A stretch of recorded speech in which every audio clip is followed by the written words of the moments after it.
When Mark and Jane arrived in Edinburgh, they discovered that Mark had left his camera on the train.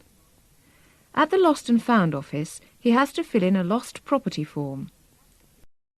First, you have some time to look at questions 1 to 4.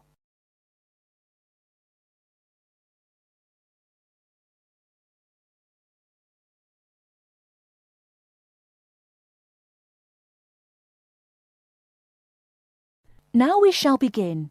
You should answer the questions as you listen, because you will not hear the recording a second time. Listen carefully and answer questions 1 to 4. Good evening, sir. Can I help you? Yeah, I think I left my camera on the train from London early today. Did you, sir? Oh, well. In that case, we'd better fill in a lost property form. Can you tell me your name? Yeah, it's Mark Adams. Okay. Your address? You mean in Britain or in the States? How long are you staying? Oh, I've still got a few months in Britain. Okay, then. Can you give me your address here? Right. It's 21 Thames Drive, Leigh-on-Sea. That's Leigh on Sea, Essex.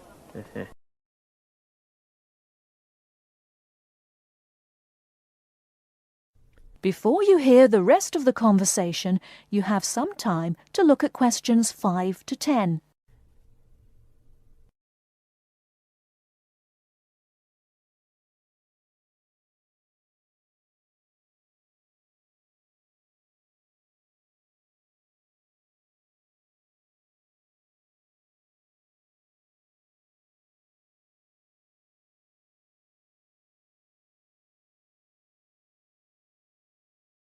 Now listen and answer questions 5 to 10. Do you want the phone number? Yes, I'd better have that. Okay, 0702 35211. Thanks. And you say it was a camera. What make and model? It's a Ricoh. Ricoh. How do you spell that? Ricoh. Okay, got that. Now, you say it was the London train. What time did it arrive in Edinburgh? At 4:55 this afternoon. Exactly on time.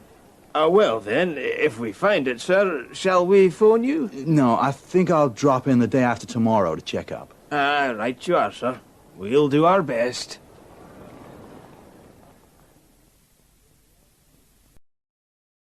That is the end of part 1. You now have half a minute to check your answers.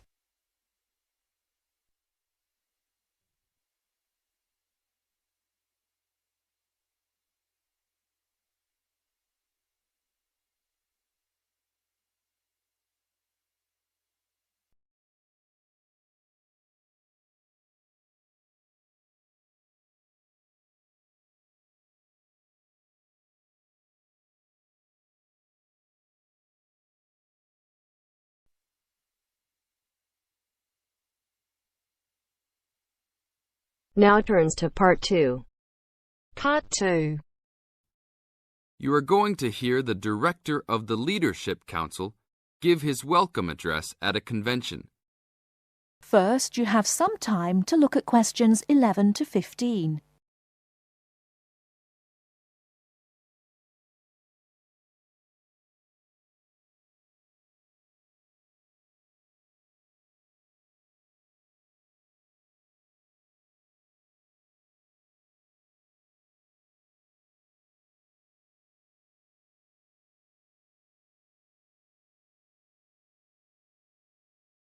Now, listen carefully and answer questions 11 to 15.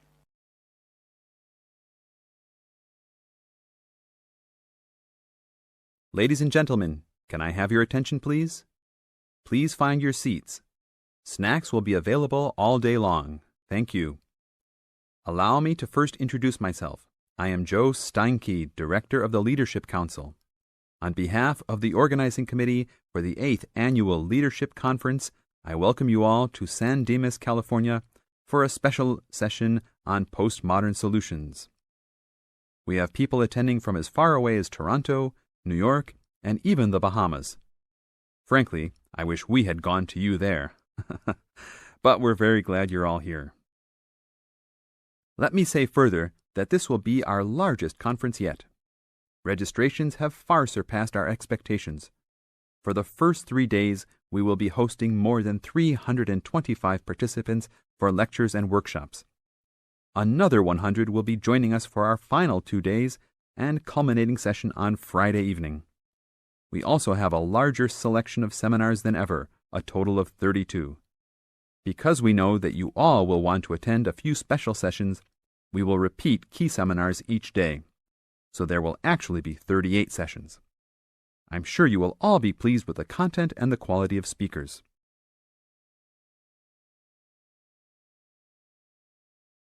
Before you hear the rest of the talk, you have some time to look at questions 16 to 20.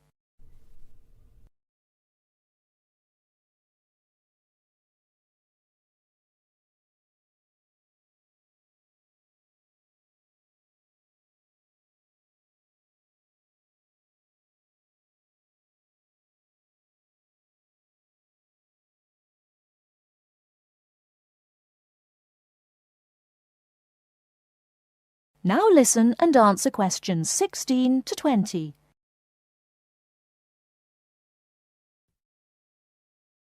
Now, for those who have opted not to take part in our bag lunches, there are a number of places nearby that we can recommend.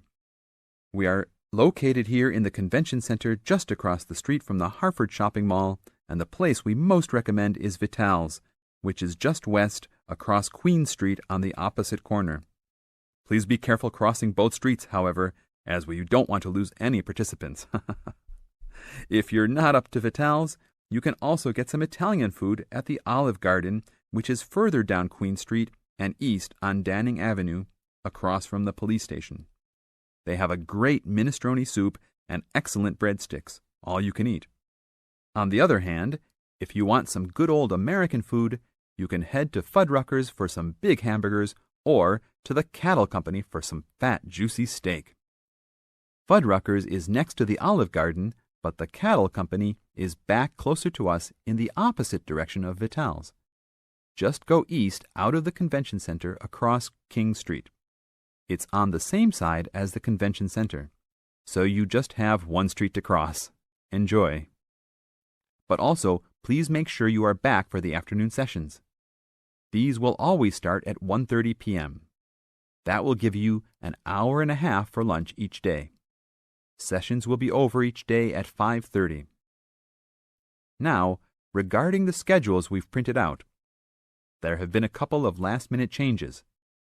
The session titled New Leadership Strategies will no longer be held in Seminar Room 1, but in the main ballroom.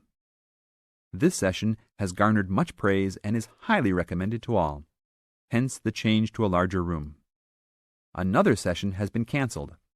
That session was titled Leading by Serving, and it was scheduled for Daniel's room. The speaker for that session, Dr. Mark Green, had to return home for some urgent health situation. We wish the best to Dr. Green and that all is fine with his family. Finally, the session titled Using the Arts and Media has been changed to the second lounge room, Lounge 2. Please show up promptly for sessions and sit towards the front of each room so that all seats can be utilized. Also, turn off all pagers, beepers, and cell phones. Drinks and snacks will be provided outside each room, but please be careful at your tables. Enjoy the conference. That is the end of part 2. You now have half a minute to check your answers.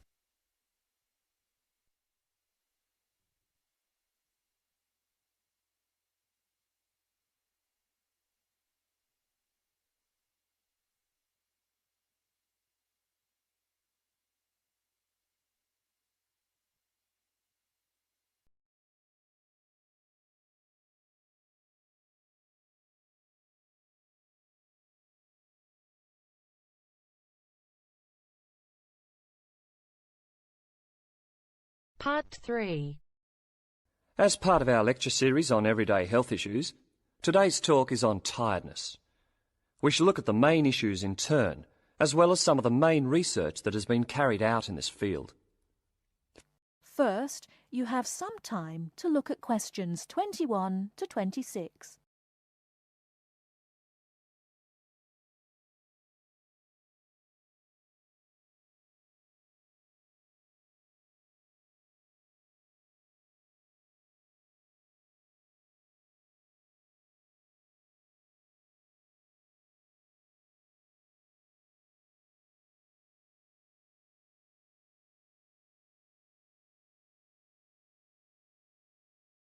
Now listen carefully and answer questions 21 to 26. Good morning. As part of our lecture series on everyday health issues, today's talk is on tiredness. We shall look at the main issues in turn, as well as some of the main research that has been carried out in this field. Firstly, it is clear that tiredness is on the rise. No official data exists on the rate of people reporting to doctors with recurring tiredness, but it's a very common complaint. Research suggests that people are not relaxing properly and often work when they do not have enough energy. Furthermore, products to boost energy are also on the rise. Sales of so-called energy drinks loaded with caffeine and sugar have grown by 23% over the last year. And this is not the only instance of an increase in products claiming to boost energy. Guarana, a herbal stimulant, can now be found in everything from chocolate bars to tea bags. Now let's examine what it is that's making people so tired. Dr. Liebhold, a Sydney GP, has done extensive research into this, and he believes that financial pressures, not taking holidays, and not having time off when you become ill due to fear of losing your job are all common causes. Some of the other suggested causes are low oxygen levels in offices, poor diet, or illness.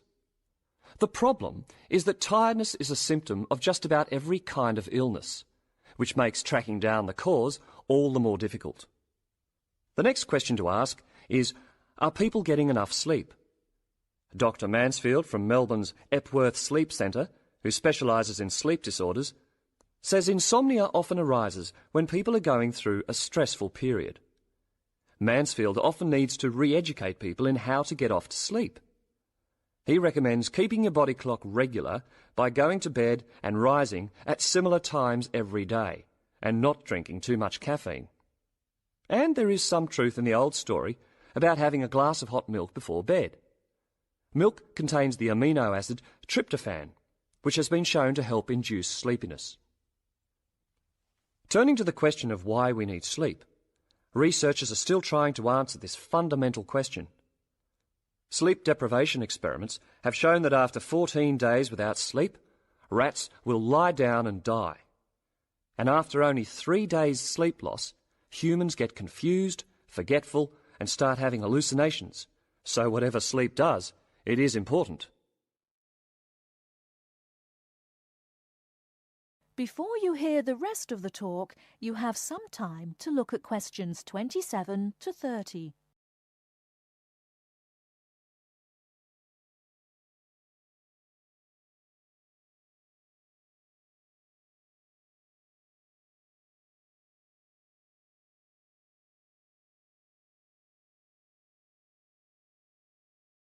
Now listen and answer questions 27 to 30.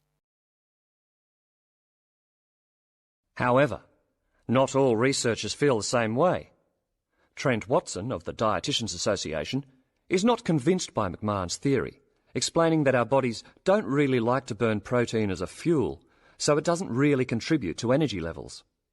Carbohydrates, however, found in fruit, breads and pastas, are a more common fuel. Anyone following a rigidly high-protein diet with low carbohydrates, even if they are operating at low intensity during the day, could subject themselves to fatigue because they just don't have the carbohydrate stores, Watson says. In general, a good way to stay energised from a dietary point of view is to eat red meat, green leafy vegetables and whole grains. These foods give red blood cells the building blocks for optimum performance in their role of delivering oxygen to muscles. To sum up, tiredness is a health problem on the increase, and there continues to be much debate surrounding its causes and remedies. Now, if there are any questions, I'd be happy to answer them. That is the end of part 3. You now have half a minute to check your answers.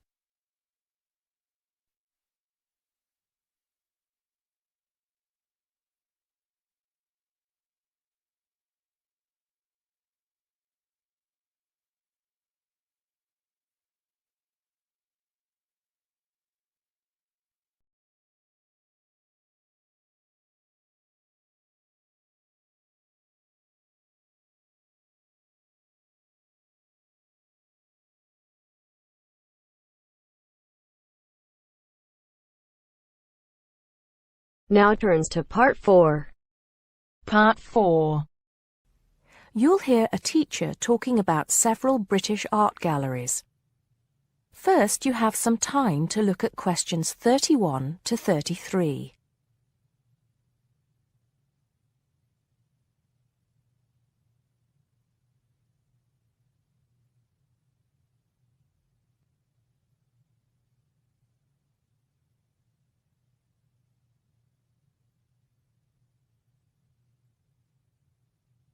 Now listen carefully and answer questions 31 to 33. Good afternoon. Welcome to the first class of V100 Art and History. The objectives of the course, as you will have seen if you've taken a look at the syllabus, include familiarizing yourselves with the vocabulary and language of art, learning about the basic elements of art and design, and finally, discussing historical periods as they pertain to art. The course will also give you the opportunity to visit some of the many galleries and museums that Britain has to offer.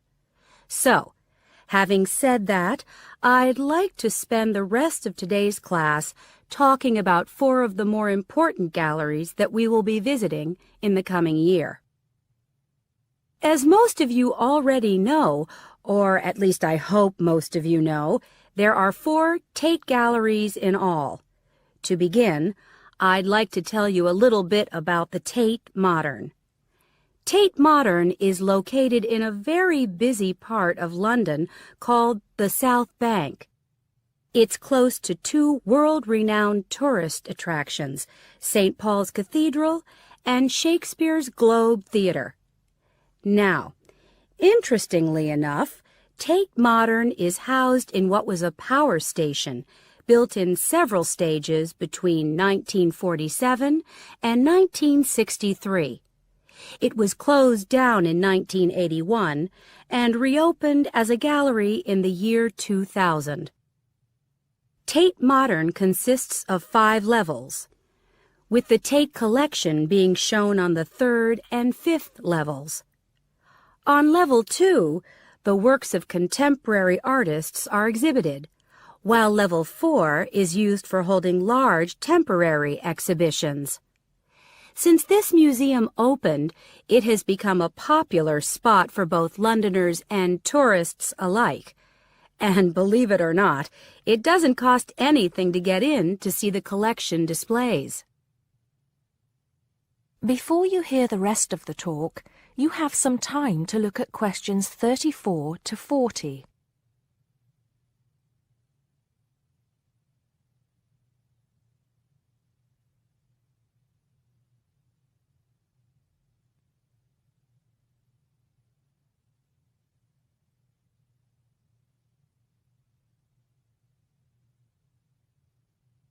Now listen and answer questions 34 to 40.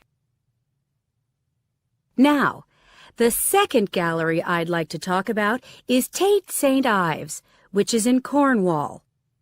It was built on the site of a gasworks, and it overlooks Porthmeor Beach. Tate St. Ives is housed in a 3-story building that was designed by the architects Evans and Shalliff. It was established in 1993 7 years before Tate Modern was opened, and the gallery exhibits the works of modern British artists, including members of the St. Ives School, a group of artists living and working in the area from the 30s onwards. In later lectures, we'll be looking at the work of some of the artists who belong to that group and the ways in which they influenced each other. Okay, am I going too fast for any of you? No? Good. Next, I want to talk about Tate Britain, which is a gorgeous gallery situated right in the heart of Westminster. Tate Britain was the first of the 4 Tate galleries to open, and it was established in 1897. It was built on the site of an old prison, and when it first opened its doors, it was called the National Gallery of British Art. Later, it became known as the Tate Gallery, after the man who founded it, Sir Henry Tate. During its lifetime, Tate Britain has been damaged twice, once by floodwaters from the River Thames, and once by bombings during World War II. This gallery has an interesting range of exhibitions of historic and modern art from 1500 up to the present day. Now, the last gallery I'd like to tell you about is called Tate Liverpool. It's not hard to figure out where this gallery is located, is it? It was opened in 1988 to exhibit displays from the Tate collection, and it also has a program of temporary exhibitions. Tate Liverpool is housed in what was once a warehouse, and for some years it was one of the biggest galleries of modern and contemporary art in the UK.